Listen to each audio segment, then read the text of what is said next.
ስለ ኢየሱስ ክርስቶስ እንድናገር ታዝዣለሁ። የትም ይሄድ ክርስቶስን እሰብካለሁ። ሊከለክል የሚችል ማንም የለም። ደቀ መዛሙርቱን ለመከልከል ብዙ ሰዎች ተነስተዋል። ኃያላን ተነስተዋል። ነገሥታት ተነስተዋል። በምድር ላይ ያሉ ካህናት፣ ሊቀ ካህን የሆኑ ሰዱቃውያን፣ ፈሪሳውያን፣ እዛ ከተማ ላይ የነበሩ የአይሁድ ሽማግሌዎች ለመከለከል ተነስተዋል። ነገር ግን ሊከለክሉ አልቻሉትም።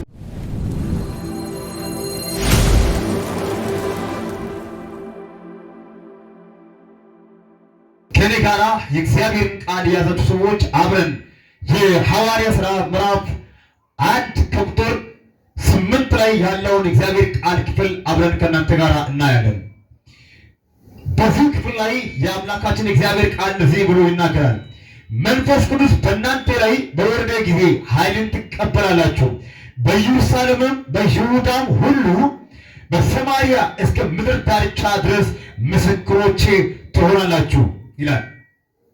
ይህንም ከተናገረ በኋላ እነርሱ ያዩ፣ ከፍ ከፍ አለ፣ ደመናም ከዓይናቸው ሰውራ ተቀበለችው። እርሱም ሲሄድ ወደ ሰማይ ትኩር ብሎ ሲመለከቱ ሳሉ እነሆ ነጭ ልብስን የለበሱ ሁለት ሰዎች በአጠገባቸው ቆሞ፣ ደግሞ የገሊላ ሰዎች ሆይ ወደ ሰማይ እየተመለከታችሁ ስለምን ቆማችኋል? ይህ ከእናንተ ወደ ሰማይ የወጣ ኢየሱስ ወደ ሰማይ ሲሄድ እንዳያችሁት እንዲሁ ይመጣል አሏቸው። የመልእክቴ ዋና ሐሳብ የሚገኘው በ8ኛ ቁጥር ላይ ያለው ሲሆን መንፈስ ቅዱስ በእናንተ ላይ በወረደ ጊዜ ኃይልን ትቀበላላችሁ፣ በኢየሩሳሌም በይሁዳ ሁሉ በሰማርያም እስከ ምድር ዳርቻ ድረስ ምስክሮቼ ትሆናላችሁ የሚል ክፍል ነው የሚሆነው። ከዚህ ክፍል ላይ ለእናንተ የማካፍላችሁ የመልእክቴ ዋና ሐሳብ የሚሆነው ስለ ክርስቶስ ለመናገር ታዝዣለሁ የሚል ነው። እጃችሁን አወዛውዙና ስለ ክርስቶስ እሰብካለሁ ስል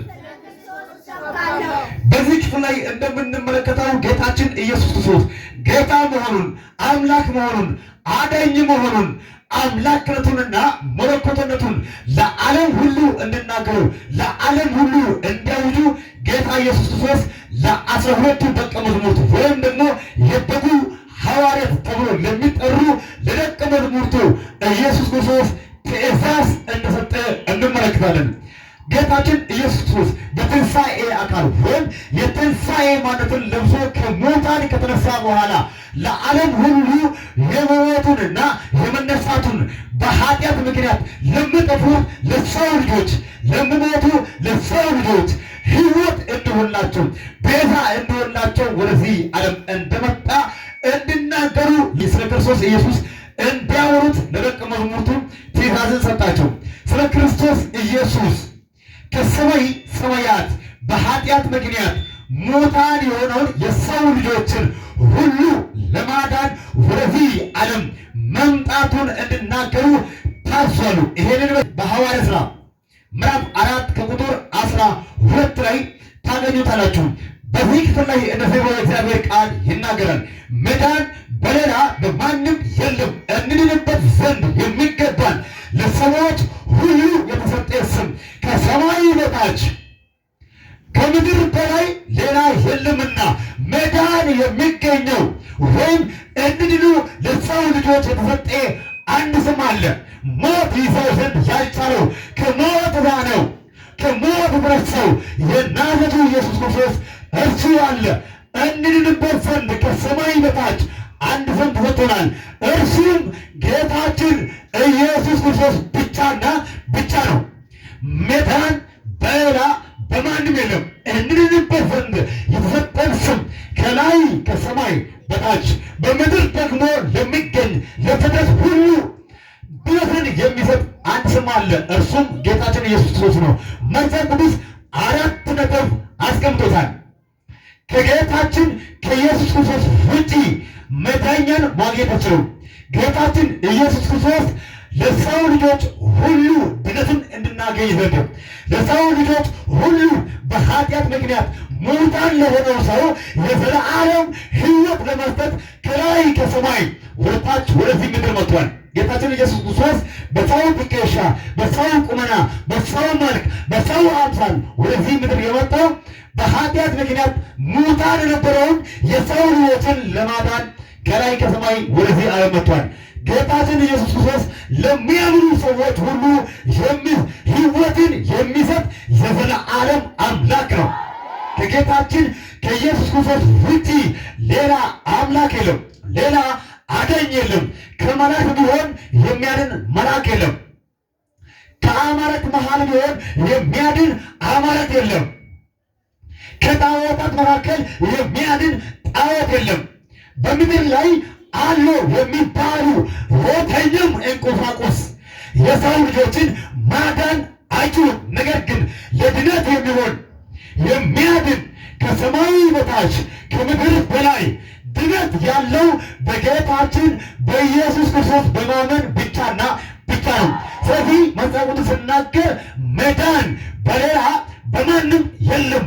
እንድንበት ዘንድ የሚገባንና ሊድነት ኃይል ያለው ሊያድነን የሚችል አንድ ስም ብቻ አለ። እርሱም የናዝሬቱ ጌታ ኢየሱስ ክርስቶስ ብቻ ነው።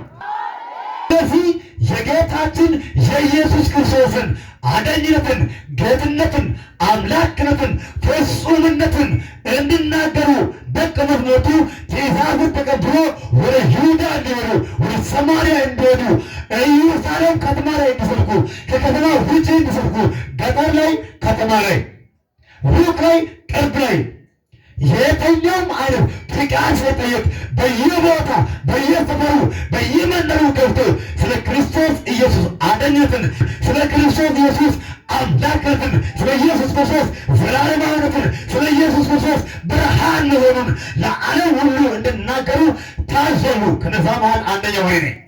በእናንተ ሕይወት ላይ አንድ ቃል መናገር እፈልጋለሁ። ጌታ ኢየሱስን ስላገኛችሁ የዘላለም ሕይወት አግኝታችኋል። ጌታ ኢየሱስ ክርስቶስ ላለው ሰው የዘላለም ሕይወት አለው። ሐሰቱን ያወዛውዝና ኢየሱስን ያገኘው ሕይወትን አግኝቷል። ስለዚህ መጽሐፍ ቅዱስ አራት ነጥብ አስቀምጦ መዳን በሌላ በማንም የለም፣ ድነት ያለው በናዝሬቱ ጌታ በኢየሱስ ክርስቶስ ብቻና ብቻ ነው። በዚህ ስም የሚያምን ለዘላለም አይሞትም። በዚህ ስም የሚያምን ለዘላለም አይጠፋም። በዚህ ስም የሚያምን ለዘላለም አይሞትም። እጃችሁን አወዛወዙና በጌታ አምኜ ድኛለሁ።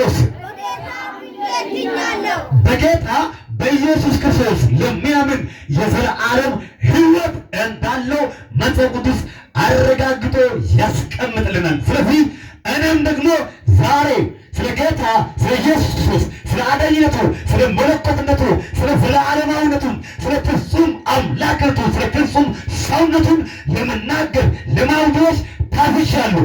ሕይወታችሁ ላይ ጌታ እንደሆነ፣ በነገራችሁ ላይ ጌታ እንደሆነ፣ በቤታችሁ ላይ ጌታ እንደሆነ ለመናገር ታዝዣለሁ። ሌላ ጌታ ሁሉ ከቤታችሁ ላይ ይወጣል። ኢየሱስ ብቻ በሕይወታችሁ ላይ ንጉሥ ነው። የነገሥታት ሁሉ ንጉሥ፣ የዓለማት ሁሉ አምላክ፣ ለዘላለም የሚያድን ከእርሱ የሚበልጥ የበላይ የሌለው የበላይ መለኮት አምላክ ኢየሱስ ነው። ሲያንሰው ዱንያ ወዛወዝና ኢየሱስ የበላይ ነው። ስለ ኢየሱስ ክርስቶስ እንድናገር ታዝዣለሁ። የትም ቢሄድ ክርስቶስን እሰብከዋለሁ። ሊከለክል የሚችል ማንም የለም። ደቀ መዛሙርቱን ለመከለከል ብዙ ሰዎች ተነስተዋል። ኃያላን ተነስተዋል። ነገሥታት ተነስተዋል። በምድር ላይ ያሉ ካህናት፣ ሊቀ ካህን የሆኑ ሰዱቃውያን፣ ፈሪሳውያን፣ እዛ ከተማ ላይ የነበሩ የአይሁድ ሽማግሌዎች ለመከለከል ተነስተዋል። ነገር ግን ሊከለክሉ አልቻሉትም። ዛሬ ለአንድ አማኝ አዋጅ አለኝ። ከኢየሱስ ክርስቶስ ውጪ ሌላ ጌታ የለም። መላእክት አያድኑም። እግዚአብሔር ልጅ ኢየሱስ ያድናል። ክብር ለኢየሱስ ክርስቶስ። ሰውን ሊያድን አይችልም። ነገር ግን ሰው ሆኖ ወደዚህ ዓለም መጥቶ ለሰው ልጆች ሁሉ ድነት የሰጠው የሰው ልጆችን ኃጢአትን በሙሉ በራሱ ላይ ተሸክሞ በመስቀል ላይ ተንጠልጥሎ ሞቶልን በሞት ሕይወት የሰጠው የናዝሬቱ ኢየሱስ ክርስቶስ አዳኝ ነው። እጃችሁን አወዛወዙና ኢየሱስ ብቻውን ያድናል። ለድነት አንተ ተራራ ማውጣት የለብም። ለድነት ቁልቁለት መውረድ የለብም። ለድነት ሸለቆ መውረድ የለብም። ለድነት የተኛውን ዳገት ማውጣት የለብም። ለድነት ጌታ ኢየሱስ ክርስቶስ አምላክና አዳኝ መሆኑን ከኃጢአት ጉድጓድ ውስጥ፣ ከኃጢአት ጨለማ ውስጥ፣ ከኃጢአት ጥፋት ውስጥ እንደሚያድን ለማዳንም ለሰው ልጆች እንደሞተ ብቻ ላንተና ላንቺ እንደሞተ በልብሽ አምነሽ በአንደበትሽ በመመስከርሽ ለዘላለም ሕይወት ታገኛለሽ። የዘላለም ሕይወትን የምታገኘው ጌታችን ኢየሱስ ክርስቶስ እንደሞተ ከሞትም እንደተነሳ መሞቱና መነሳቱ ለኃጢአቲ ላንተ ስል እንደሆነ በማመን ብቻ ድነትን ታገኛለህ። ብዙ ሰዎች በማለት በማመን ድነት የሚገኛቸው ይመስላቸዋል። ብዙ ሰዎች ተራራ ለተራራ በመንከራተት ድነት የሚገኝላቸው ይመስላቸዋል። ብዙ ሰዎች በሰዎች በማመን በሰዎች አማካኝነት በሰዎች መልጃ ወደ እግዚአብሔር በሚጠጋበት ጊዜ ድነት የሚገኝላቸው ይመስላቸዋል። ነገር ግን መዳን የሚገኘው በኢየሱስ ብቻ ነው። ጃቱና ወዛውዙና መዳን በኢየሱስ ብቻ ይገኛል። ስለዚህ ይህንን 4 ነጥብ አድርጎ መጽሐፍ ቅዱስ ይናገረናል። ስለዚህ ጌታችን ኢየሱስ ክርስቶስ ብቻውን አዳኝ ነው። ይህንን ደግሞ ኢየሱስን አዳኝነትን እንድናገር ነው የታዘዝነው። ማንም ሊከለክል የሚችል የለም። የትም ቦታ ሄጄ መናገር እችላለሁ። ማፍታለኝ ጃቱና ወዛውዙና የትም ስለ ኢየሱስ እናገራለሁ። ስለ ጌታችን ኢየሱስ ክርስቶስ አዳኝነት መናገር ያለበት ምንድን ነው? አንደኛ ክርስቶስ ኢየሱስን ላመኑት ሕይወት ኢየሱስ እንደሚሰጥ መናገር አለ። ከጎን ያለው ሰው ትንሽ ነካ ታደርግና በኢየሱስ ክርስቶስ ላመነ ሕይወት አለ ብላ። በክርስቶስ ኢየሱስ ለሚያምን ሰው የዘላለም ሕይወት አለው። ይሄንን ደግሞ በዮሐንስ ወንጌል ምዕራፍ 11 ከቁጥር 32 ላይ እንመለከታለን። ጌታችን ኢየሱስ ክርስቶስ ለሙታን ጭምር ሕይወትን ይሰጣል። ለተቀበረው ጭምር ከመቃብር አውጥቶ በሕይወት ማኖር የሚችል አምላክ ነው። ይሄንን ደግሞ የጌታችን የኢየሱስ ክርስቶስን አዳኝነትን ለሙታን ጌታ ኢየሱስ ክርስቶስ ሕይወት እንደሚሰጥ እንመሰክራለን። እጃችሁን አወዛውዙና የክርስቶስ ምስክር ነው። ጌታችን ኢየሱስ ክርስቶስ አንደኛ ለሙታን ሕይወትን ይሰጣል። ከቢታንያ የሚሆን ስሙ አልዓዛር የተባለ አንድ ሰው ባደረበት ሕመም ምክንያት ከሞተና ከተቀበረ በኋላ በአራተኛው ቀን ኢየሱስ ክርስቶስ መጣ። ሁሉም ሰው እያለቀሱ ሳሉ ወደ መቃብሩ በመሄድ የሞተው ከመቃብር ውስጥ ስሙን በመጥራት አውጥቶ ክርስቶስ ኢየሱስ ሕይወትን ሰጠው። እያለቀሱ ሳሉ ደርሶ ለምንድን ነው የምታለቅሱት ሲል ወንድማችን ሞቷል፣ አልዓዛር ተቀበረ። አንተ በጊዜ መጥተህ ቢሆን ኑሮ ወንድማችን ባልሞተ ነበር።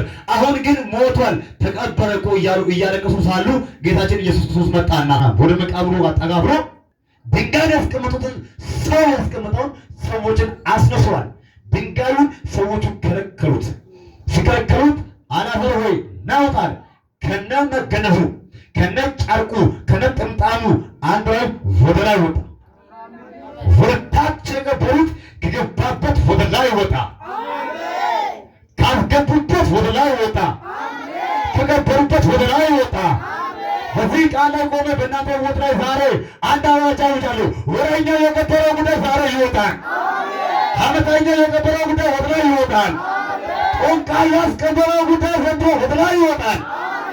ያንተ ጉዳይ ያንቺ ጉዳይ ዛሬ በመጣው በእግዚአብሔር ቃል ኃይል ከገባበት ወደ ላይ ይወጣል። ልክ ሲወጣ እግሩንም እጁንም በመጠምጠሚያው ተጠምጥሞ ያለውን ፍቱት ይሂድ ሲል ልክ እንደፈቱት አልዓዛር መራመድ ጀመረ። ዛሬ ይሄንን ቃል ከሰማችሁበት በወሳችሁ በኋላ እግዚአብሔር ፈቶ ይሸኛችኋል። አሁን መቀበል የለበትም። ጊዜው ደርሷል፣ ሰዓቱ ደርሷል፣ ተፈቷል፣ መሄድ ይጀምራል።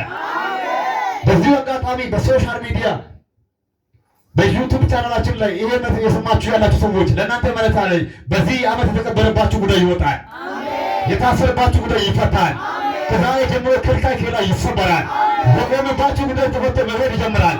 እግዚአብሔር ነገራችሁን ያስቀጥላል።